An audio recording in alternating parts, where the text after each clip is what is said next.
What's up, y'all? Thanks for stopping by. In this video, I'll be taking a look at Wanda Vision, Episode 3, now in color. And right off the bat, we get a classic opening credits, and it is definitely inspired by the Brady Bunch. And as we go along, we see that there is a definite 70s look, and their place, Wanda envisions, reminds me of the Brady Bunch. The interior has a familiar looking stairwell. We see Kitty Carryall, or a reasonable facsimile of Cindy Brady's doll. It appears as a surrogate baby for Vision to practice, his baby changing skills on. Now Wanda is expecting and at an accelerating rate, and man, this episode is hilarious. Vision starts to realize things, and then it glitches and he starts over. Perhaps Wanda is not allowing him to remember, or not her, but whomever may be in control. We get a commercial break, and Hydra soak bath powder. Find the goddess within. What could that mean? What could that tie into Hydra?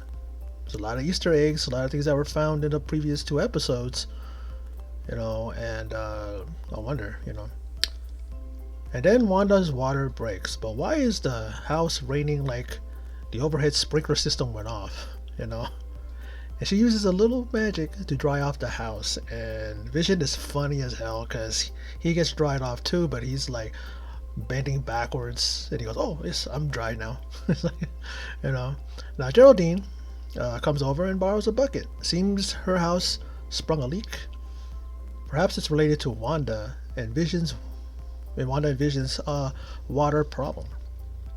And what is up with the appearance of a stork? Now I know the stork has something to do with, it has something to do with delivering babies, but this scene had me rolling.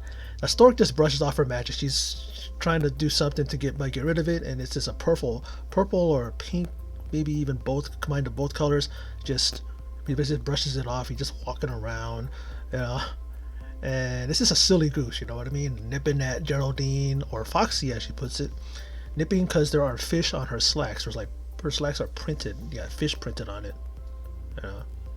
And the baby is indeed coming. As Geraldine is in the know, she starts questioning things, but she said, "Okay, whatever. You might have a better explanation for this later on." And she's helping in the delivery as Vision spirits the doc to his wife, and arrives in time for the birth of his son. And then Wanda lets Vision know by letting out a guttural scream that another baby is coming. And twins it is, as Billy joins his twin Tommy. Then Herb and Agnes are heard whispering by Vision. Very weird.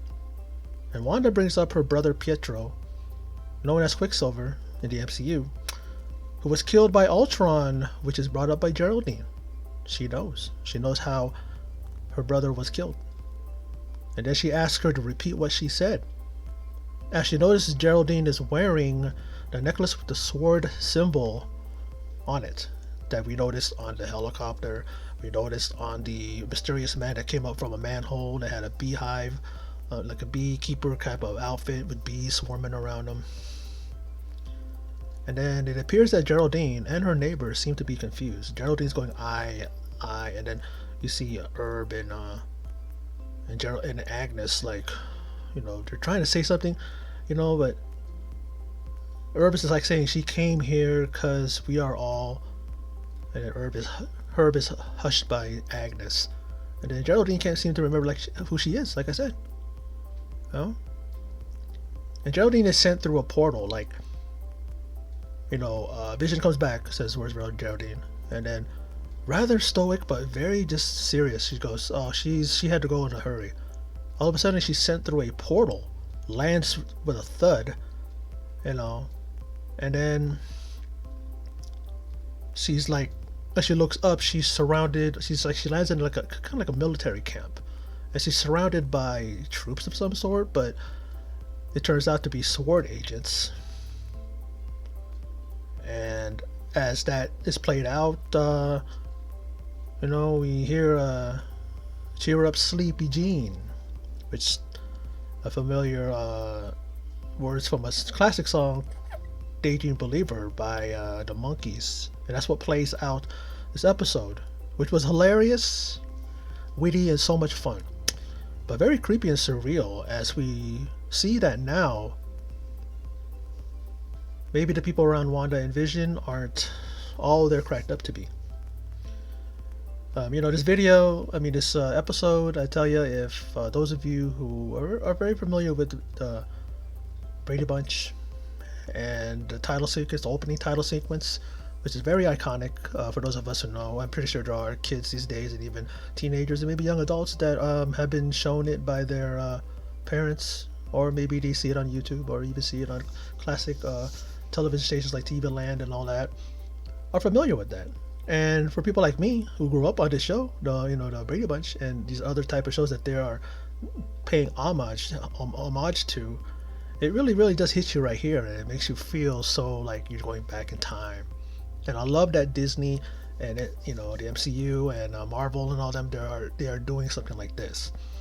It is something that I don't know who came up with the idea to kind of connect that with Wanda and Vision and their world, but it really was a stroke of brilliance, a stroke of genius. I enjoyed this episode as I did the first two. There are people out there that are wondering if we were going to get 2 episodes this week. Would have been nice, but at the same time, they did that just basically because they probably wanted to show us a lot of what's going on. Especially those 2 episodes really were connected in the sense that they had the same theme. So maybe that's the reason why they had those together. This one is kind of like a 70s. Who knows what the next episode is going to be? I don't know if they're going to go venture into the 80s, 90s, but I don't know. They might be doing that in preparation for the final show or final episode of this season, and then it's going to be, what I mean? But there's a lot of Easter eggs, a lot of things that you got to catch when you're watching these shows, and I'm trying to. I admit that I had to go back and watch one more time, to see the things that I may have missed, and comes to my head. I'm like, oh crap, like that. And yeah, it's very it's well written, it's well produced. I like the music. I like when they put in classic music.